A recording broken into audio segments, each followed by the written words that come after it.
Hamma Napoleonni har xil qiladi. Bugun men sizlarga o'zim qanaqa pishirishimni o'rgatmoqchiman. 2,72% maselka margarini, unga yarimta, ya'ni 100 gram shedreleta margarinni qo'shib, 4 piyola un solamiz va yaxshilab mana shunaqa ushta qo'llab uqalaymiz. Men atidan terkadan chiqarmadim margarinni, chunki margarindan keyin terkani yugim kelmaydi. Yaxshilab uqalab bo'lganimizdan keyin oddiy 100 gramcha shu 1 stakan suv qo'shib yumshoqqina xamir qorib olamiz. Xamirni men teng qilib 8 ta bo'lakka bo'lib olaman. Xamir 1-2 soat xolodilnikda yaxshilab tinganidan keyin uni ketma-ket yoyishni boshlaymiz. Napoleonni pishirishdagi eng qiyin joyi shu yerda boshlanadi. 3-xamirni уже yoyayotganingizda qatdan ham mana shuni qildim, undan ko'ra tayyor nozam bo'lmasmidi degan fikr xayollarga kelishni boshlaydi. Lekin u fikrga chalg'imanglar, tez-tez xamiringlarni yoyib pishirishda davom etinglar.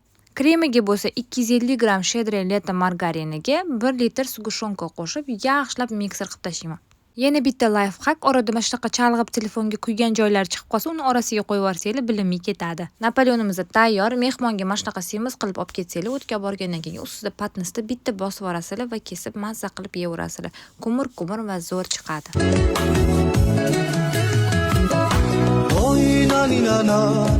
ჩემი შენი დაგანა შენ ჩემო გულის ლამაზო ჩემი თავი დაგენაც ხალა ოი ნანინანა